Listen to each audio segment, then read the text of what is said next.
Good morning, gorgeous. How are you doing today? I hope you're having a great day so far. Welcome to my channel. I'm Dr. Michelle Daff.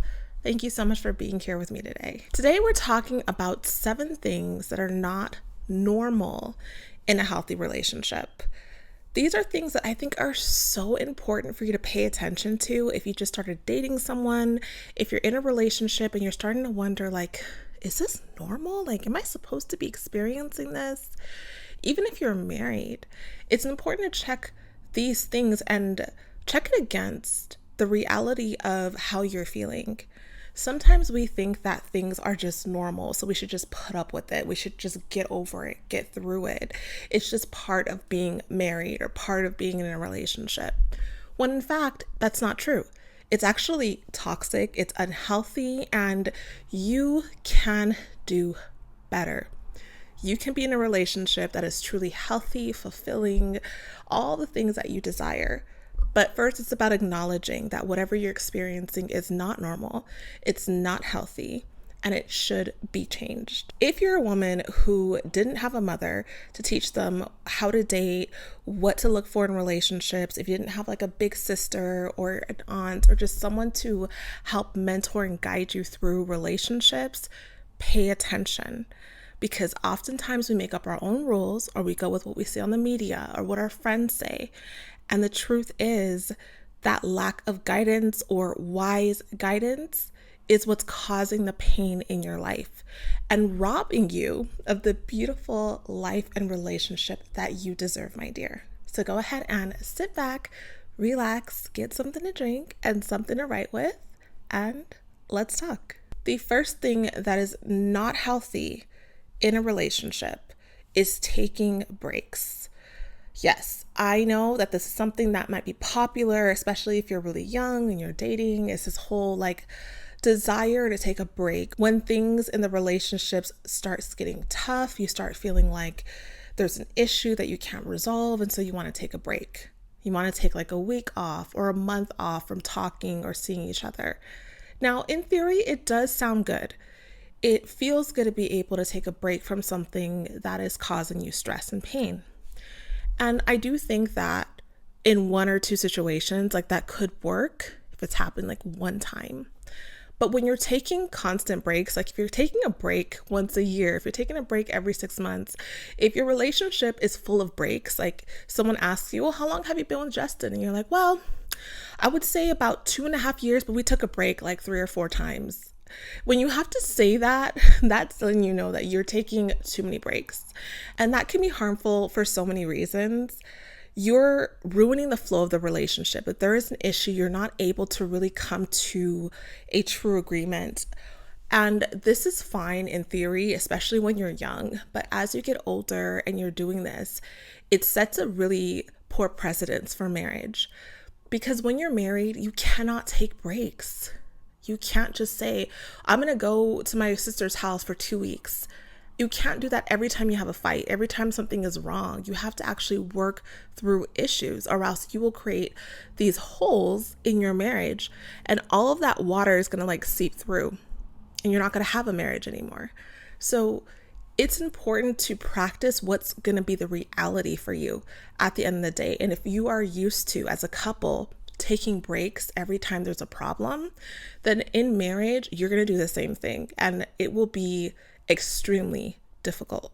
In addition to that, when people take breaks, there tends to be a lot of confusion as to what's accepted, what's not accepted, the things that you normally could do, like just call the person and they're like, don't call me, we're on a break. Lots of hurt feelings can happen during that time. There can also be room for cheating. You know, they may end up dating or meeting someone new during that time, and the person will say, well, I'm on a break, I'm not in a relationship. Or they may not even say they're on a break. They may just say, I'm single, and end up dating someone new, end up sleeping with someone, end up getting someone pregnant, and they'll come back and say, well, we weren't together, technically, we were on a break. And then what are you going to say? Right? So it's just drama.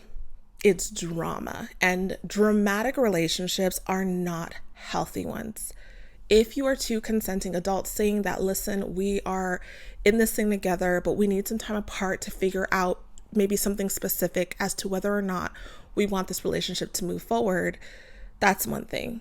But the constant breaks whenever there's an issue is detrimental and completely unhealthy for your relationship. The second thing that is not normal in a healthy relationship is arguing constantly. Now, some people actually think that this is normal, that this is healthy, that this is just what you do in a relationship, but it's not. And sadly, if you have a pattern of being a person who has a lot of different issues that you bring to your relationship that are toxic, and you have this pattern of being with people and always arguing, you will think this is reality. Or if you were in a relationship with a really toxic guy and you got used to this pattern of constantly arguing, when you meet a healthy man and there are no arguments, nothing is going wrong, like you're agreeing on things, there's no friction, you may think that there's something off with that person or the relationship. You may not be able to accept the relationship as what it is and create problems because you thought that was real. I've seen so many men, great men, who are with women and they're asking like, listen, Michelle, this is weird. I feel like we argue every day, or we argue at least once a week. We have one argument every single month. And they'll ask me, well, how often do you argue with your husband?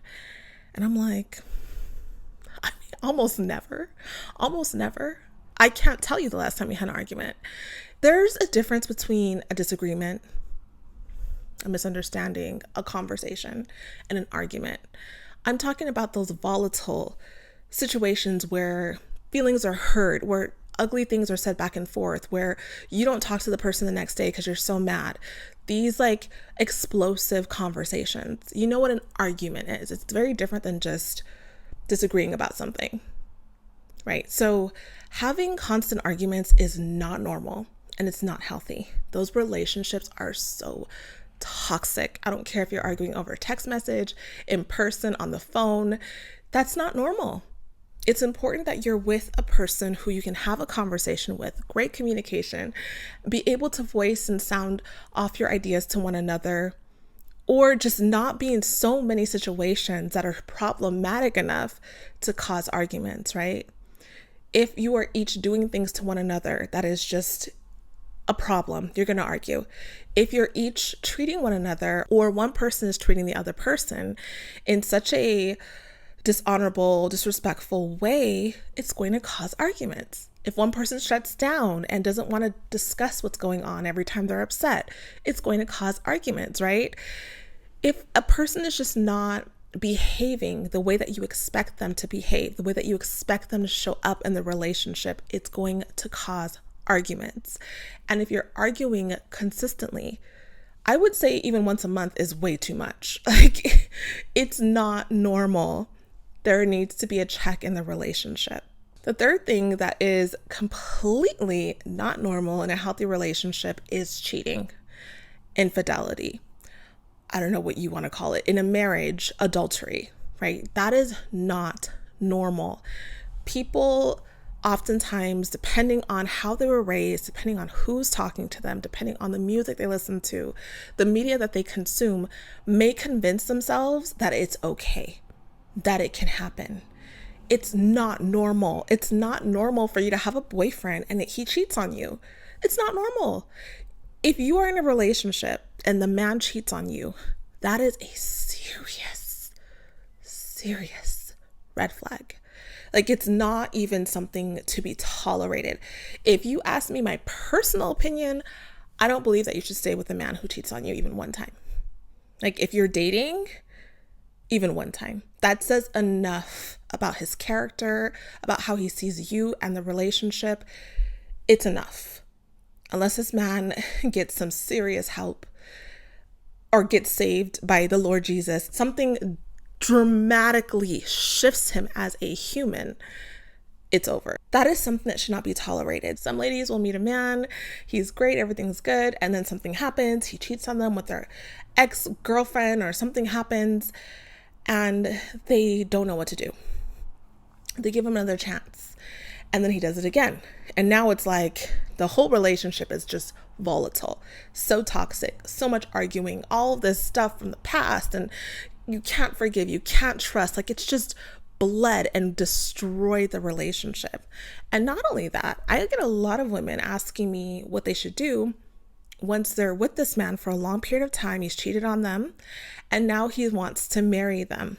And they're thinking like, that's the point where they're like, oh no, I'm at the point where I have to make a decision. I know this man has the tendency or has done it before. Should I marry him? Some women are just so excited to get married. They're so excited to just be able to cross that line that they dismiss his character, dismiss the fact that he's done this. And now they're married to a man who is a cheater, who is going to do it again. Some men will say, I would never cheat on my wife. A girlfriend? She's just a girlfriend. But a wife? No, I would never do it. The problem is your character.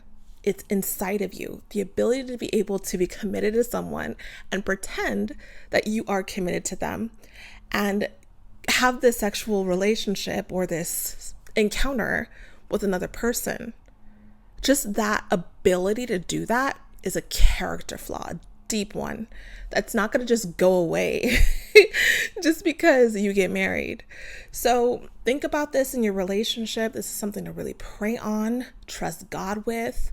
It's not something to be taken lightly. Cheating is not normal in a relationship. The fourth thing that is absolutely not normal and should never be tolerated, even one time, just like cheating, is violence. I almost didn't include this one because I felt like it's kind of obvious that violence should not be tolerated, but the statistics tell me otherwise. The statistics of women who have been sadly murdered by their boyfriends and husbands, who have had all of these situations with their children because of the guy that they're dating, tell me otherwise. The desire sometimes to just have someone, the desire to believe someone is different than who they are, desire for a man to take care of you financially, and all these other things can oftentimes blind you from the reality of the person that you are actually face to face with. Violence in a relationship is not normal. It is not normal for your boyfriend to push you. It is not normal for your boyfriend to punch you. It is not normal for your boyfriend to slap you or hurt you and harm you in any way. That is not normal. It is not normal for a man to put his hands on you. It's not normal. There is something wrong with him.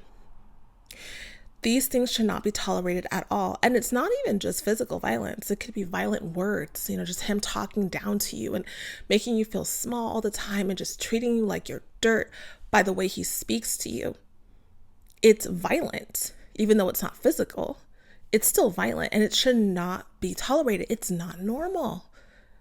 And you can say, well, I come from a Nigerian household. I come from a Haitian household. I come from a Japanese household. It doesn't matter what culture you come from.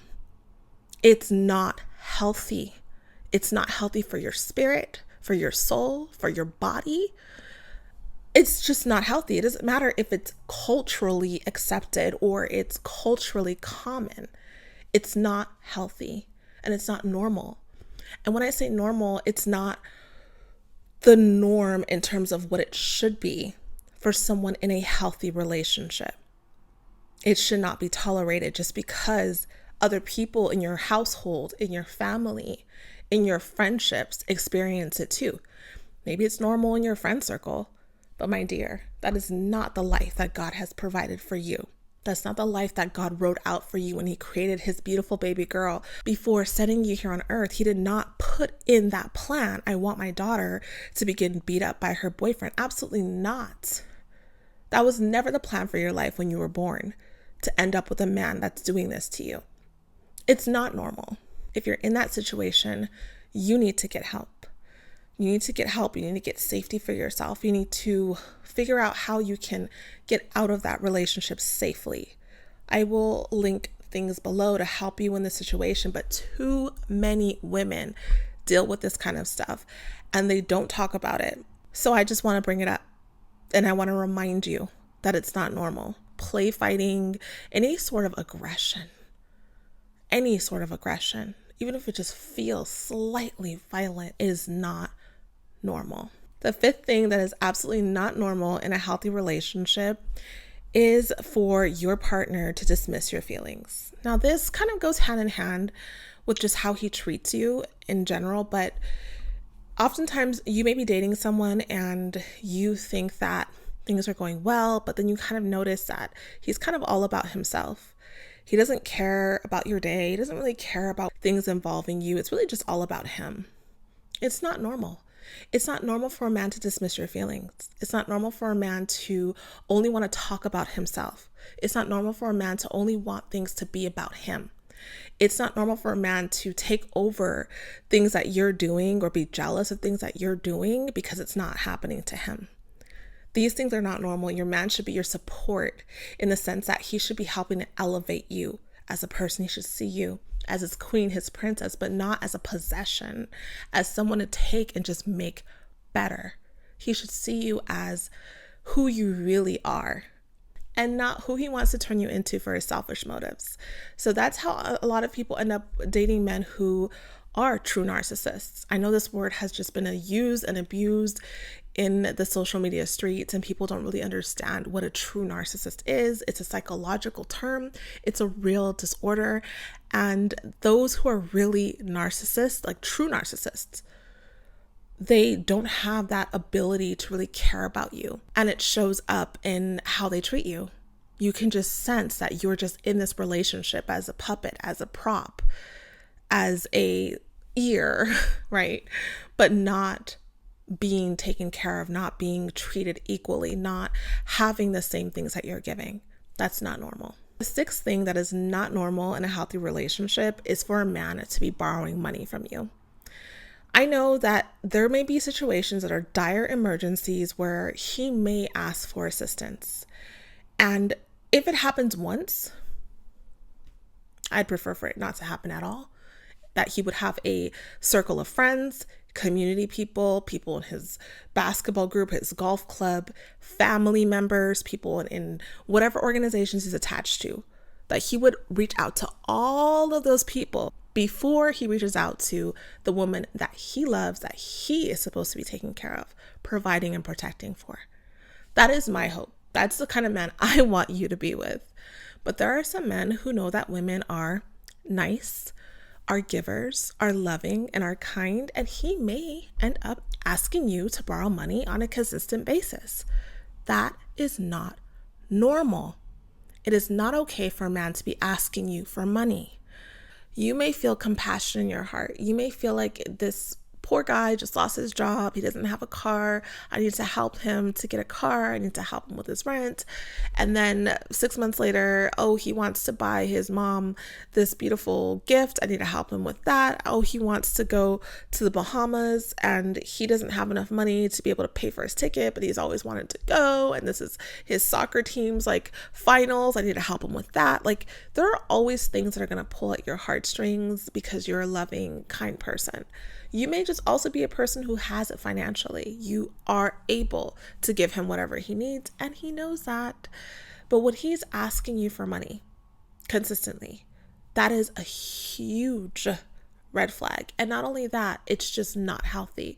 That dynamic in your relationship, especially as a feminine woman, is completely inappropriate. It also creates this impression in your mind that he's actually not capable of providing for you.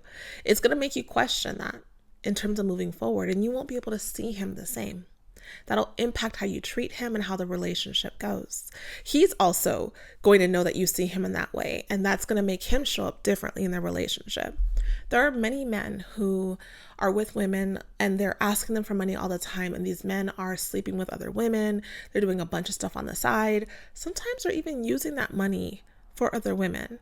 You would be surprised at the low behavior that some people actually participate in, and they will use your money for things like that. It doesn't really matter what he's using it for.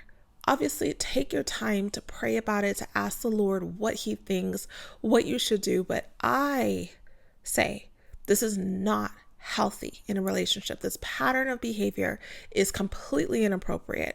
And if a man asks you to borrow money in a relationship, to me, that's it.